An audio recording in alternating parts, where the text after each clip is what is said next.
মাদ্রাসা আছে, খলিল ভাই মাদ্রাসা করেছে, এখানে যত শিক্ষক শিক্ষিকা আছে, সম্মানিত প্রিয় ভাইরা, একজন শিক্ষকের কাছে যদি 100 ছাত্র ছাত্রী, 100 স্টুডেন্ট যদি পড়াশোনা করে, এরা যা শিখবে সেই পরিমাণ সওয়াব ওই শিক্ষকের আমলনামায়, বলেন না সুবহানাল্লাহ।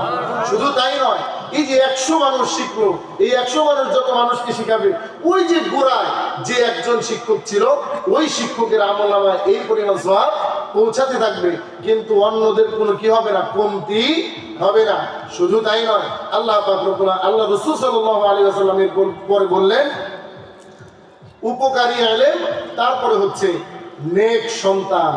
যদি ভালো সন্তান আপনি পৃথিবীতে রেখে যান, তাহলে সে ভালো কাজ করবে, ভালো কাজ করে আপনার জন্য প্রেরণ করবে।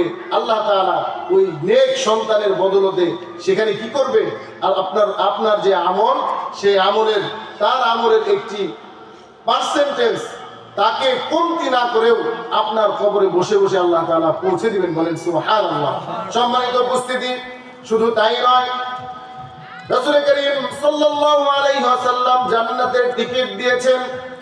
আল্লাহ রাসূল সাল্লাল্লাহু আলাইহি ওয়াসাল্লাম বলেছেন, যদি কোনো মানুষ মৃত্যুবরণ করে, তার সন্তান যদি তার দাফনের ব্যবস্থা করে, কাফনের ব্যবস্থা করে, মৃত্যু হওয়ার পরে তার দাফন কাফন করার পরে আল্লাহ পাক রব্বুল আলামিনের কাছে হাত পেতে দোয়া করে, রব্বির হামহুমা কামা রব্বায়ানি সগীরা।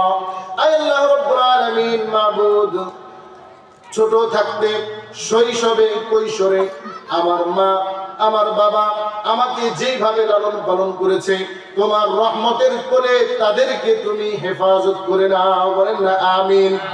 সম্মানিত উপস্থিতি, রাসূল করিম সাল্লাল্লাহু আলাইহি ওয়াসাল্লাম বলেছেন, সন্তান যখন পিতা মাতার জন্য দোয়া করবে, ওই সন্তানের চোখের পানি নাকের ডগায় আসার আগে আমি ওই মা বাবাকে মাফ করে দেই, বলেন সুবহানাল্লাহ।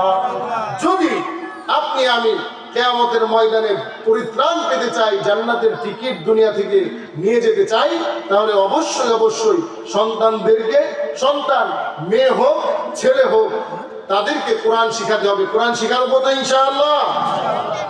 আল্লাহ তাআলা আমাদের সকলকে, সকলের সন্তানদেরকে কোরআন শেখার জন্য, জানার জন্য, বোঝার জন্য, এবং আমরা মৃত্যুবরণ করার পরে আমাদের সন্তানরা যেন আমাদের জন্য আল্লাহর কাছে দোয়া করতে পারে, সেই ব্যবস্থা করে দিক, বলি আমিন। ওয়া আখির দাওয়ানা আলহামদুলিল্লাহি রাব্বিল আলামিন। আসসালামু আলাইকুম ওয়া রাহমাতুল্লাহি ওয়া বারাকাতুহু।